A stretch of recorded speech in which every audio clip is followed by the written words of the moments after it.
Um, Diane and I didn't talk about what we were going to say, but in reflecting on Carolyn, the first thing I thought of was chapter 11, verse 1, which is the meaning of faith. Now, faith is the assurance of things hoped for, the conviction of things not seen. I'm Jan Tyson, and I considered Carolyn one of my best friends. And I'm still heartbroken.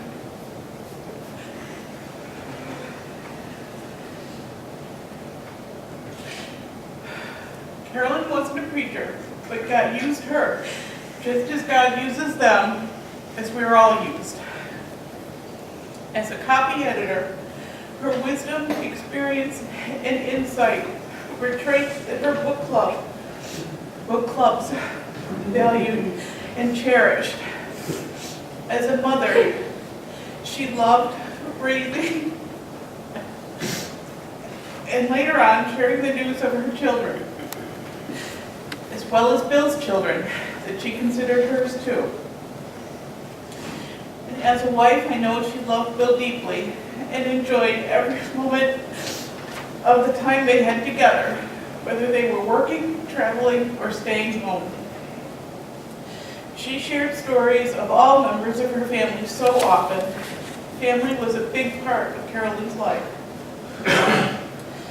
My sister commented that when she thought of Carolyn, she thought of what it meant to be part of a church community, a family, and Carolyn's kindness, a quiet kindness. I think Carolyn's faith led her to have that conviction or confidence that no matter what, her family, however you became a part of it, would all do and be well. Notice, I didn't say things would be easy, but her faith held her and the rest of us strong through those tough times. I've had the pleasure of working with Carolyn on newsletters, cookbooks, rummage sales, pie baking, and various other fundraisers within the church. She cared for so many within the church, keeping an eye on them, as well as pulling them into her exercise routine. She was good at walking and talking, and of course listening. She and Bill guided me into Clarence and the Great Pumpkin Farm, where for years we peddled candy, pumpkins, baked goods, and even fruit. Carolyn could be quite the instigator, but I was usually her willing accomplice. Some of the instigations worked like we thought, and others didn't. But we always had fun and laughter to go along with the confidence and faith that God knew what we were up to. The last time I saw Carolyn was in August at Kat and Jeremy's place. We had dinner together, and Kat let her read Eli a story before bedtime. He was all ready for bed, mind you, in his pajamas. All she had to do was read him a story. Bill and Kat and I were downstairs talking, and there was all this noise from upstairs. And finally, Kat went up to check on them, and we heard, "Mom, he's naked. How did that happen?" Then Carolyn came down, plopped on the couch next to Bill, and said, "I was having too much fun to being a grandma to discipline him." I talked to her several times in December and January. My dad was in the hospital in rehab, and she was getting chemo and radiation. She was glad to be spending time with family.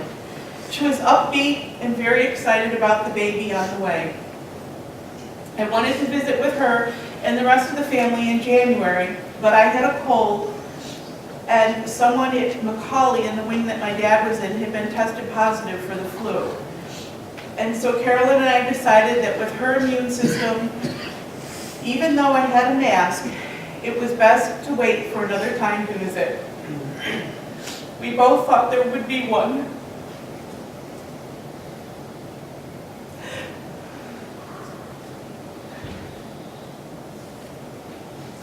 She died 7 weeks after my dad did.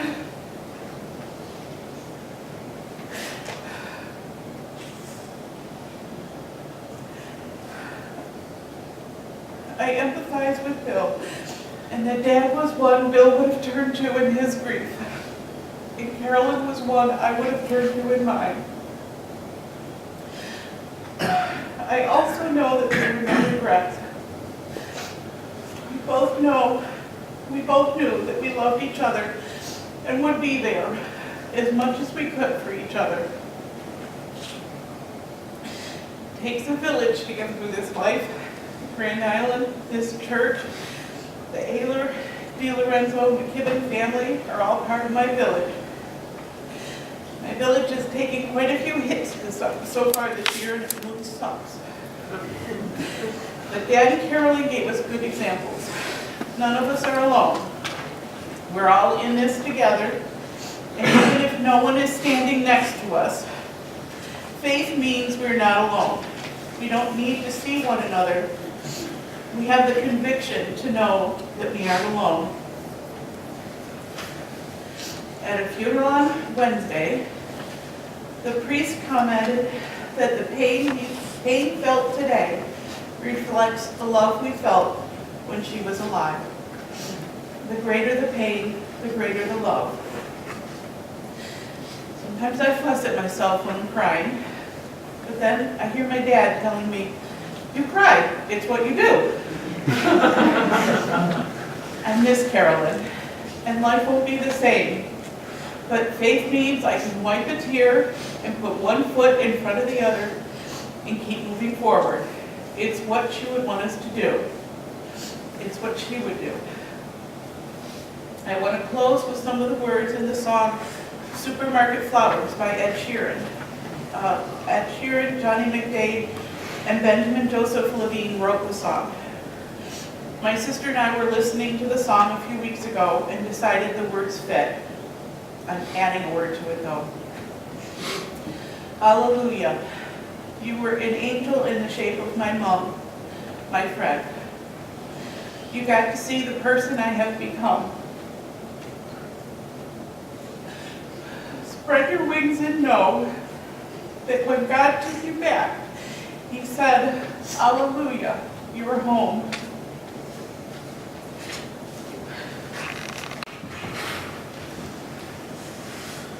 My remembrances are much more secular.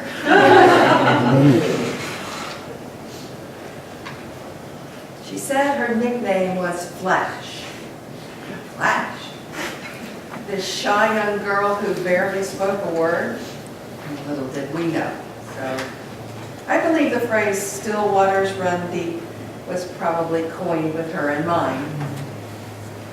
In the fall of 1970, we were freshmen at Birmingham Southern College in Birmingham, Alabama. We were girls together. We were away from home and on our own for the first time. We were somber and silly, and we studied and played and explored. 5 of us made up a group that I call the Alabama Gals.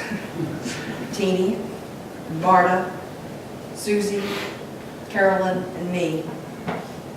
And although we met at different times at PSC, we remained friends for years. I wanted to tell Catherine and Carolyn what their mother was like in those days. She had lots of favorite things. Constant comment tea, Shakespeare, silly songs from Hee Haw, anything by Tolkien, Winnie the Pooh. We listened to Brahms' Second Piano Concerto and Handel's Wild Music and Rachmaninoff's Piano Concerto No. 2. But we also listened to Gordon Lightfoot and Neil Diamond and Sweet Baby James Taylor and Carole King's Tapestry album. She had a cat named Captain January. A group of us read The Hobbit aloud, taking turns over several nights. We went for walks in the rain. We sneaked up on the roof of the dorm and smoked cherrywood-flavored tobacco in hand-me-down pipes. We thought we were so cool. And once on a dare, we even stole cigarettes from the vending machine in the dorm basement. Only they were menthol. They were the only kind left to steal. Nobody liked menthol, not even us, but we smoked them just the same. We went sledding downhill, sitting on cafeteria trays in the winter and sitting on flattened cardboard boxes in the spring. She loved watching old black and white movies with the Marx Brothers and W.C. Fields and Laurel and Hardy and classics like The Prisoner of Zenda. And she also liked old television shows like The Lone Ranger and Rawhide. She would make up funny lyrics to songs like the theme of Rawhide, "Let 'em up, Rawhide, let 'em out, ride 'em in, make 'em breakfast, sew 'em socks, ride 'em out,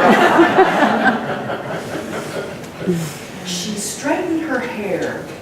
Carolyn had great hair. She straightened her hair using these large rollers made from orange juice cans. On the top of her head, she put 2 up there, and then she would wrap the rest of her hair around her head like a turban, and it worked. We would dress up and volunteer to usher in the old Birmingham Performing Arts Center. And after intermission, we had spied the unoccupied premium seats, and we would go sit in the front row. And we sat there mesmerized by Rudolf Nureyev dancing Sleeping Beauty. Every once in a while, her mother sent care packages from home. There was yummy fudge and these incredible cookies, and Carolyn loved to cook, and she was an instinctive cook like her mother. We would drive around Birmingham in my little VW Bug, and we would purposely get lost. We were looking for the middle of nowhere. Carolyn would stick her head out the passenger side, yelling, "Get away!" We sat on the roof of our friend John's apartment and listened to Cat Stevens records. We drank awful beer that he brewed from overripe bananas. And we made prints of our hands, trying to tell our future from the lines on our palms. We wrote skits for our sorority rush program that were blatant rip-offs of Marx Brothers dialogue. They were full of terrible puns and crazy songs, but we sang and danced. We shared an apartment off campus our senior year, and Carolyn was a Zen master at economizing. She used each tea bag twice. She washed aluminum foil in Ziploc bags and used them over and over again. She was an amazing seamstress. She could cobble together 2 different sewing patterns and make a totally new outfit. And she could stretch leftovers like nobody's business. Every cup of tea was a thoughtful reflection, and every lit candle was a ritual. She was always reading. She studied hard, and she was proud of her grades. And she struggled to write the best papers in the world as if they were gifts to her professors. Occasionally, we volunteered at a local shelter for children who were in temporary state custody. And she read to them and pushed them on swings and cuddled them. Those children were so hungry for contact that wasn't hurtful. She fell in love, or maybe just an infatuation, with a young doctor from the University of Alabama in Birmingham. His name was Gene, and his family was Italian. And now the movie The Godfather had just come out the year before. Gene looked enough like the leading man that she dubbed him Gino Al Pacino. She hosted some small dinners at the apartment, and this self-proclaimed German-Irish twerp bravely served her fabulous homemade lasagna. She was so shy. She was a slight of a girl, but she had untold depths. Her handwriting slanted backwards, as if to quietly declare that she was different from the rest of the forward slanting world. She was introverted and sometimes logical and sometimes not. She rarely expressed her feelings, but when she did, Watch out. Like many young people, she wanted more. New horizons, new ideas. She was desperate to get away from the humdrum, ordinary life of Grand Island and her family. Later, much later, she just as earnestly, totally embraced it and made it her own. Carolyn was complicated, and she was good at it. I thank God for her friendship, and I miss her.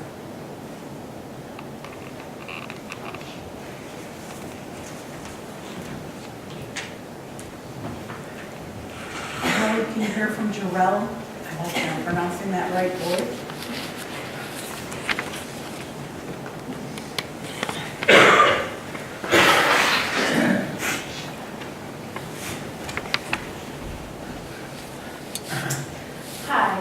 Most of you don't know me. I've known Catherine since I was 14.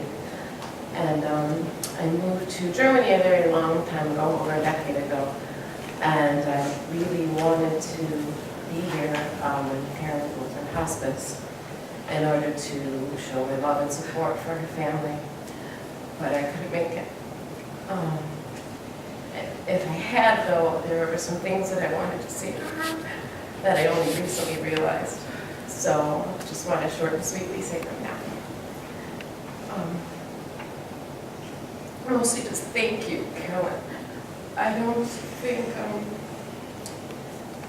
you knew, or maybe you sensed when as a teenager I was at your house more than my own, how much I needed that. You never asked any questions. You just always welcomed me. And I know that I said thank you for every single strawberry rhubarb pie I got in my 20s. But I don't think I ever told her how much it really meant to me.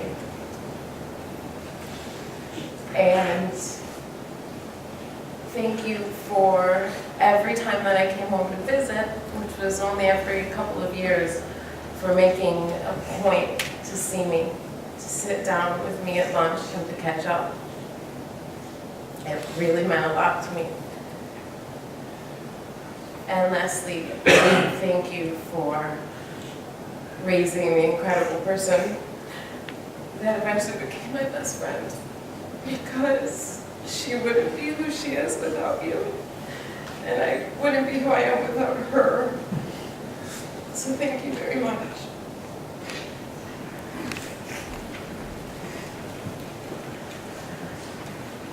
Now I'd like to ask Robert McKibben to come up and share his memories. Morning, everybody.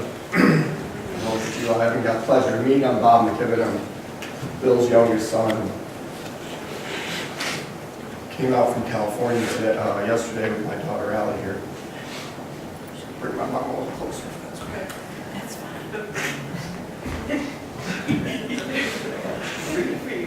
I realize now, looking out at all of you, how hard this could be for me. So I hope you bear with me. Hopefully she'll be there.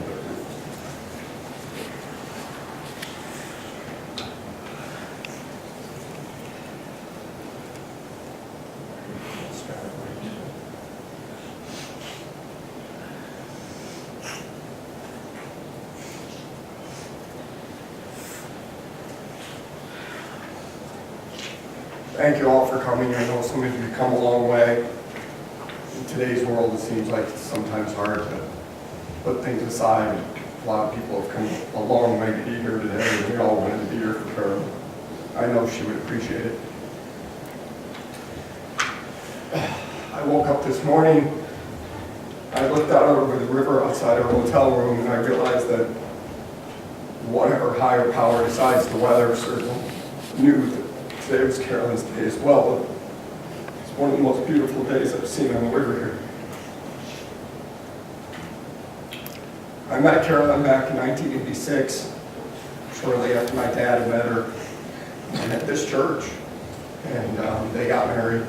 I was 19 at the time. I wasn't living at home. And she was not the first stepmother I had.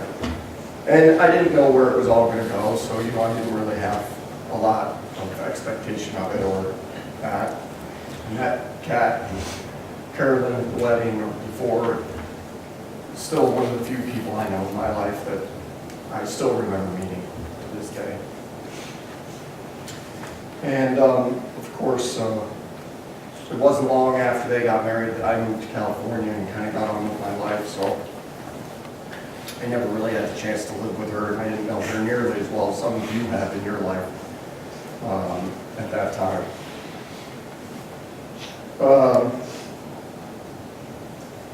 For those of you that were fortunate enough to know her and meet her on your own and establish your own relationships with her throughout life, her friends, her family, her extended family, her sister-in-laws, my sister Tracy, her brothers and families and wives. Show no one our thoughts and memories. We're all sad to have lost her. For those of you in this room that have never known a world without her, Kat and Carolyn, Rick and Carrie, Rick's daughter, my nephews Ryan and Jesse, my kids, and of course Eli. I really don't know what to say. I'm so sorry.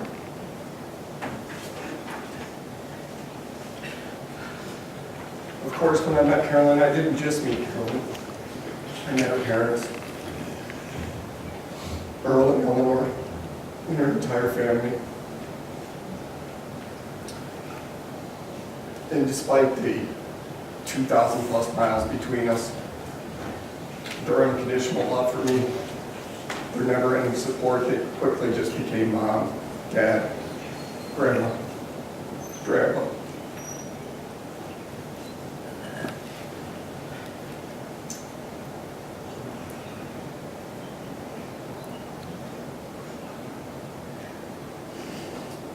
Their influence on myself and my kids was profound. And we're going to miss them. We miss them all. Pies aren't quite the same. Christmas cookies will never quite be as exciting. I don't get any more first-hand accounts of World War II. What it was like to be in battle. I don't know if I'll who to ask the difference between an anonym and a synonym, or what a word that can be spelled both ways is, but I forgot what happened. And of course, grandmas without a little peach fuzz when they kiss you just aren't quite the same. They say that in great tragedy, there's always some good that comes. And I hope that the good that comes from this is that they can all be together. Most likely in the kitchen. Except maybe for Earl.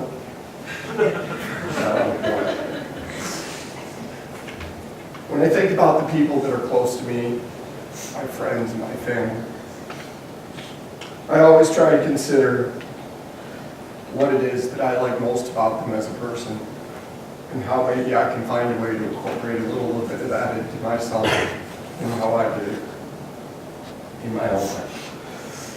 In Carolyn's case, the trait she taught me was understanding. Or the biggest trait that I feel she taught me was understanding. Of course, we all know Carolyn was a great listener. And if I was giving this speech maybe 10 years ago, I probably would have just stopped at that. Because in the beginning, that's what I felt I needed to be. I certainly still need to learn that skill, but she at least taught me that. But I now know that it wasn't just to be a good listener that she taught me. The gift she gave me was to look beyond people's words. To look for the emotion behind their words. in the stories that they're telling, in the excitement of something new, in their anxiety of something unknown, or in the strength to find courage in the face of something that makes you uncomfortable. And of course, the fear of loss, or the sadness of loss, the pain of loss. To look beyond what people are saying and to remember, and not just remember the words they say or their names, but to understand where they're coming from and to find the message that they're trying to convey in their story.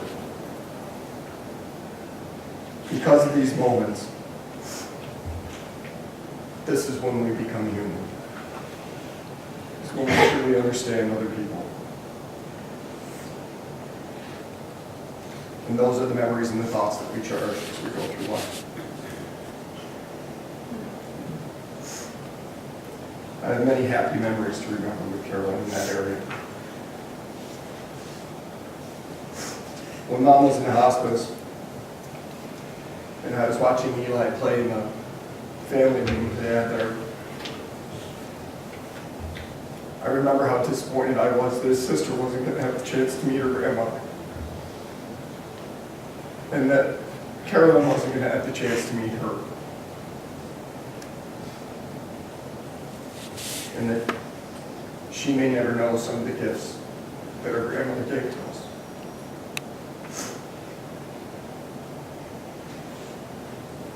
But I realized as I was thinking about what I was going to say today that that's not entirely true. Because there's a little piece of Carolyn in all of us. And that she always taught us little things about life that we would pass on. To her mother Kat, to her father Jeremy. And that while she may never actually physically get to meet her grandmother, hug her, or see her soft smile, she will feel her through them and through all of us as we're around her in the future. We love you, Mom, Grandma, sister, friend, aunt, mother-in-law, wife.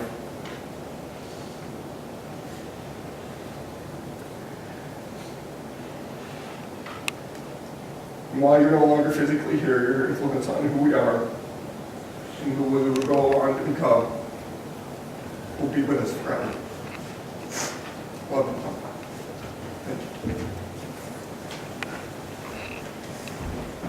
I want to hear from her beloved son-in-law, Jeremy.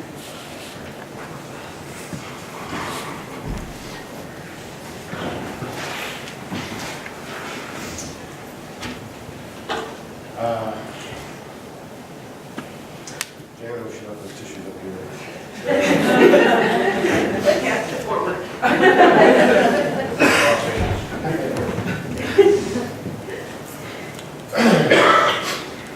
When preparing to give a eulogy, you should always keep your eulogy positive. As your guiding principle, to not be tempted to air a grievance, however lighthearted, however incidental. For Carolyn McKibben, this is simply not true. It isn't the case that you have to avoid talking about the things she did or the things that she could have done better. There's nothing there to talk about. And when you want to say nice things about Carolyn McKibben, it's because there's only nice things to say. Okay. So some of this isn't for you. It's about grammar. It's a little nerdy, and though you may not enjoy it, I'm sure Carolyn will, as she listens from behind the gray ribbon curtain this morning. Carolyn McKibben loved. Love is usually a transitive verb, meaning it must take a direct object. Carolyn McKibben loved language, for example. But there are just so many objects for love to take in the memory of Carolyn that the verb is better left in transitive. Simply, Carolyn loved. For Carolyn, her love for people was ubiquitous and unyielding. from her loving husband, Bill, to her departing parents, Eleanor and Earl, to her children, Carolyn and Catherine, and Bob and Tracy and Mark. To her loyal brothers, Gary and Rick, to her aunts, Marie and Joyce, and definitely to her grandchild, Eli, Carolyn was utterly devoted. No request was too large and no challenge too insurmountable. Carolyn's love was most present to me in her relationship with her daughter, my wife, Catherine. While many mothers and daughters are very close, Catherine and Carolyn, in them you could see genuine friendship. When Catherine got good news, she couldn't wait to tell Carolyn. Not, for praise from a parent, but just to share the good news with her friend. When she got bad news, she couldn't wait for her mom to cheer her up. Carolyn never refused a phone call, missed a date. She never dismissed you or didn't pay attention when you were talking. You never got the feeling that you were intruding on her or putting her out in any way, which just seems impossible. I mean, everyone asked everything of her because she was the person who could provide. She was just simply there for you always.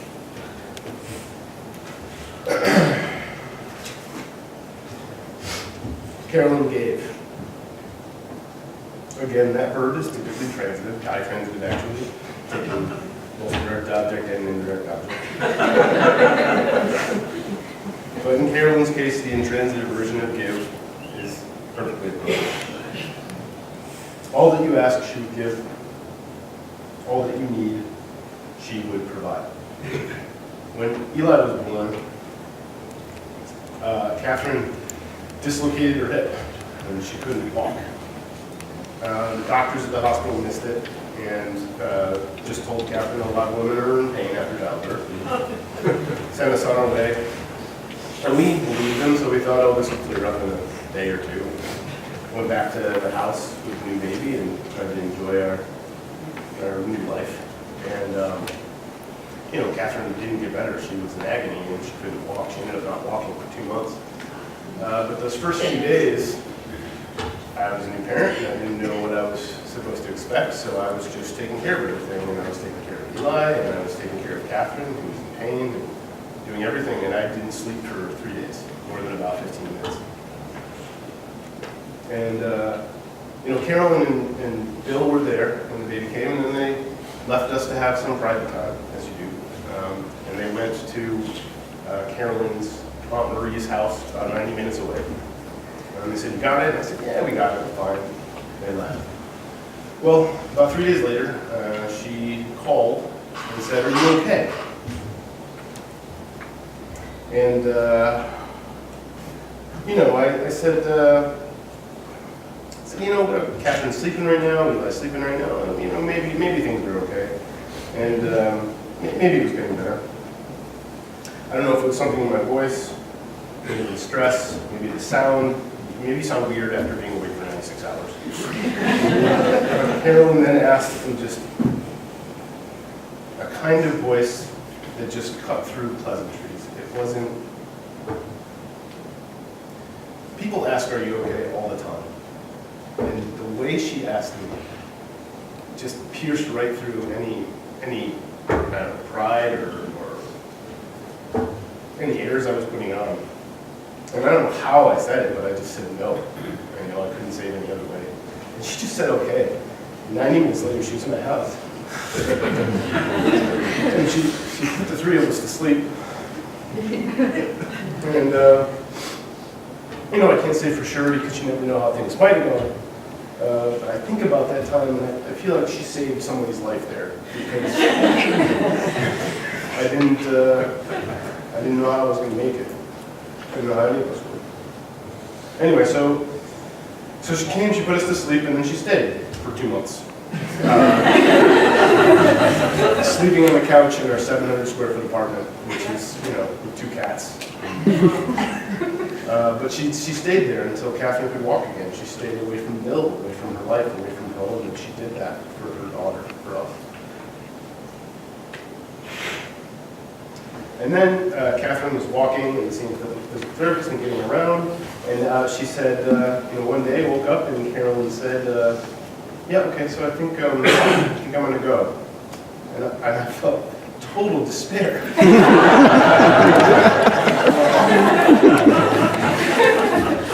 I never wanted her to leave. I mean, I really just never wanted her to leave. Everyone gets on your nerves eventually. At some point, every visitor that we have either realizes that they're about to wear out their welcome, or they actually do go ahead and wear out their welcome. But not Carolyn. I mean, never once. In a dozen years of knowing her, I never wanted her to leave. Last summer, our families, Catherine's and mine, went to Cape Cod for a week. Catherine had work obligations and had to go home a little early, and for a couple days I just had Eli on my hand.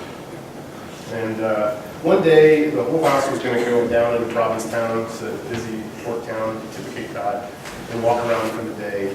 And the morning of, everyone, for some reason or another, didn't want to go. People weren't feeling well, or they just wanted to do something else, and so it was just Carolyn and me and Eli to have an adventure. So we walked across from this house and went to catch a bus, and it was ridiculous. There's no bus stop. You just stand on the side of the road and flag the bus down as it drives by. So it stops wherever you are. So we got on the bus and went into Provincetown. It was just a gorgeous day. It was really hot, but we walked around for hours and we walked up and down the street into toy shops and the penny candy store. And we walked up and down the pier. And Eli was just in heaven. He's looking at boats and birds, and just thought it was the best time ever. At the end of that trip, we didn't really know where the bus was that we were supposed to catch to go back, so we were just wandering around. We saw an ice cream shop and decided to get ice cream. So we went in to get ice cream. At this point, we must have walked 3 miles, and it was 90 degrees. And Eli asked Carolyn to pick him up, and we were all exhausted. But she picked him up and put him on her shoulder. This is a 3-year-old, not a 5-pound cat or something. It was a big boy, and he fell asleep instantly, just immediately on her shoulder. And I looked at her, and we ate our ice cream, and I asked, do you want me to hold her so you can eat your ice cream? And she was tired. She clearly wanted to eat that ice cream. And she was holding it, and I just remember her looking at me, and she kind of looked at him. She said, not just yet. So there's no point to that story. It's just about how I'll remember her. Loving my son with everything that she had. So Chase mentioned that Carolyn loved to read, and she did, and she loved the words and world of J.R.R. Tolkien. There's a particular bit of text that Carolyn loved from the Lord of the Rings is when Pippin is talking to Gandalf about dying and death before a big battle.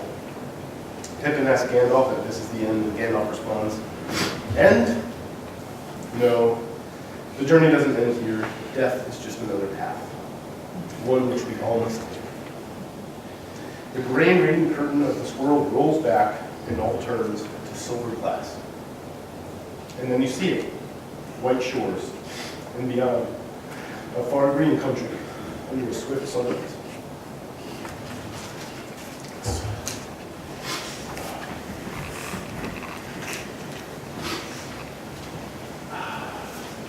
I'd like to thank everyone who spoke this morning. I only knew Carolyn for about 6 years since I've come to this church, and you told me a lot about her. I wish I had known her better. She must have been an amazing woman. Our hymn is hymn number 819, "In Glory to God." It was written by Gene Sibelius, and is based on his orchestral piece called Finlandia. Please stand if you are able.